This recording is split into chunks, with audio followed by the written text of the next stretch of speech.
The last thing we have to talk about. So Oklahoma defeated Texas in the Red River showdown. And you gotta remember, there was a point when Texas was up like several possessions to start the game. Like, this game looked like it was gonna end up being a one-sided affair, and then all of a sudden Oklahoma pulls the plug on Spencer Rattler. Spencer Rattler was 9 of 16, 112 passing yards, 1 interception, and he had a touchdown on the ground. He didn't really play well. So they insert freshman quarterback Caleb Williams, 211 passing yards, 2 touchdowns. He had a big run, which put Oklahoma on the board, 88 rushing yards. And he brought Oklahoma all the way back to capture the big golden hat in this Red River showdown. And now the big question is, who's going to start this week for Oklahoma at quarterback against TCU? And I've been telling people before the season that Spencer Rattler was not as great as what a lot of people trying to make him out to be. And even during the season, man, like, everybody tried to make all these excuses, talking about the wide receivers aren't playing good, the play calling's failing him, the offensive line isn't playing good. Well, I tried to tell people, like, I just felt, and I think I said this last week, it was only a matter of time before Spencer Rattler ends up getting benched, and it was going to happen. And then Caleb Williams comes in, and he has a phenomenal game. So when you look at Spencer Rattler, like I told everybody, like, he's not as good as what a lot of people think that he is, but when it comes to the mock community or the NFL draft community, everybody thinks they know more than you. You get what I'm saying? Like, you try to criticize somebody who has a high first round projection, and a lot of people keep saying, oh, you don't know what you talk about, man. Like, I've been doing this for such and such years. Like, people have to stop looking at preseason projections and look at what's going on during the product during the season. You get what I'm saying? Like, everybody was so fascinated with how good Spencer Rattler could be, and that's the problem, man. A lot of people keep saying that Spencer Rattler is failing to live up to expectations. You want to know why people in life fail to live up to expectations? Because we're too busy trying to see how good somebody could be instead of taking them for what they are. We just look at potential. We don't look at what somebody is right now as a person, and that's what a lot of people were doing when it came to Spencer Rattler. Like, that's all I heard about the potential that Spencer Rattler has, the arm strength, the mobility and things like that, the Patrick Mahomes-esque qualities.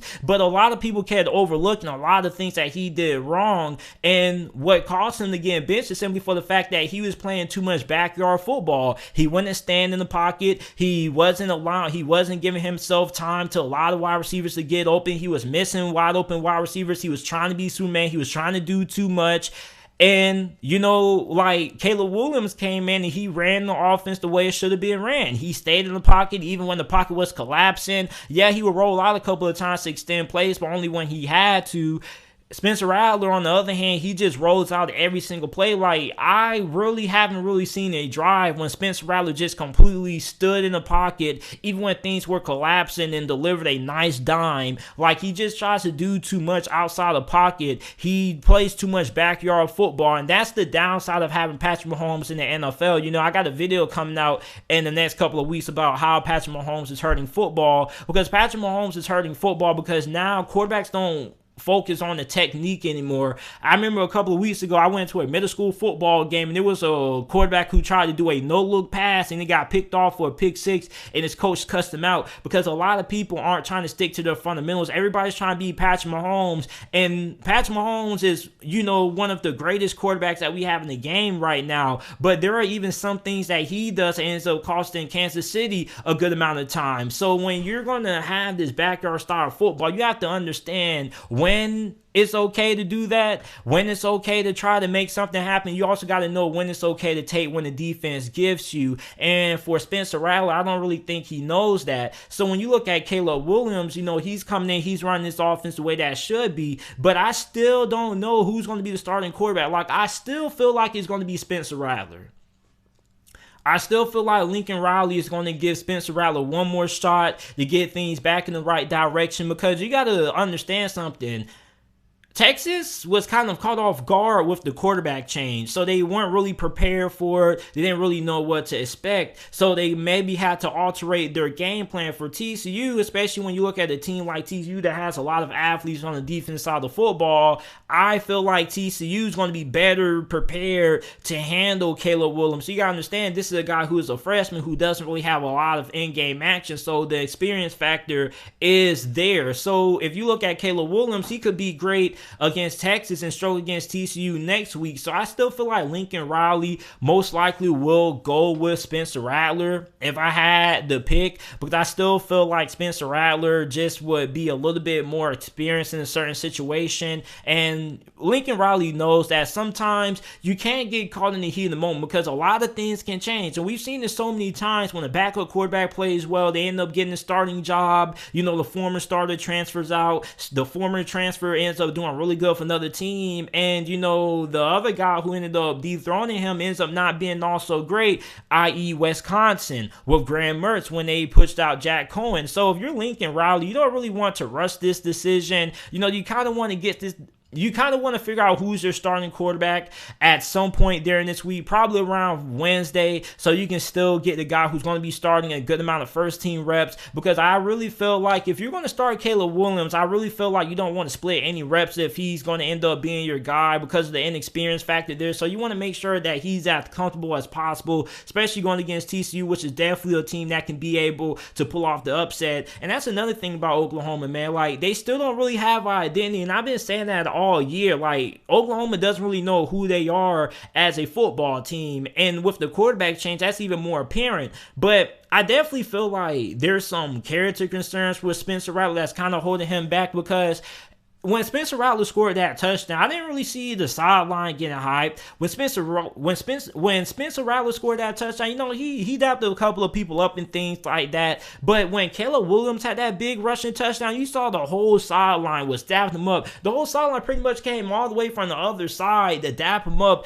and cheer him on and things like that. It seems like he kind of had the team on his back. The team was getting behind him. The team was embracing him. You get what I'm saying? And I remember watching QB1 Beyond the Lights, and a lot of people were criticizing, you know, how they tried to depict Spencer Rattler. They depicted Spencer Rattler as being this awful person, and I don't really feel like these documentaries try to depict anybody in a certain kind of way. Like, you are who you are. You get what I'm saying? Like, you're either that guy or you're not that guy.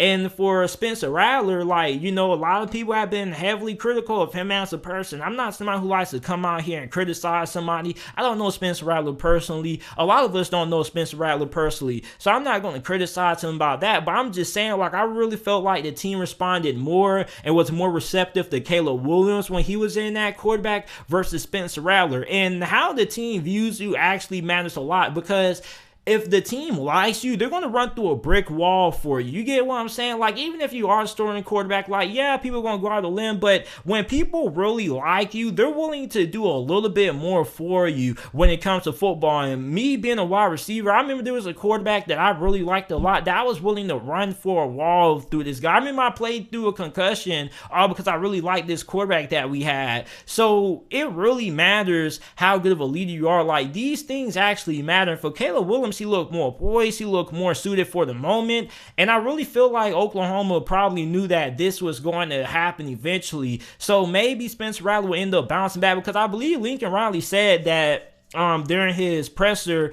that he didn't think that Spencer Rattler was going to be out the game that long, because you got to remember, Spencer Rattler, in the same game in the Red River Showdown of 2020 last year, he got benched in the second quarter. They weren't really able to get nothing going, so he came back in and they won the game. But this year, Caleb Williams really galvanized the whole entire team, and there really was no reason to pull out Caleb Williams because he was playing so good. He had his team in a good position to win the game. He ended up getting the job done, although we did see Spencer Rattler come in for a 2-point conversion, which was really pivotal. But outside of that, man, like, I really feel like Spencer Rattler is most likely going to be the guy who Lincoln Riley rolls with this Saturday against TCU. But if I had to pick personally, I probably would go with Caleb Williams, simply for the fact that I like how he runs the offense. He doesn't try to play hero ball. He runs the offense and does what needed to be done. He reminds me a lot of Dak Prescott and kind of how he looks, kind of how his body is built and his mannerism. So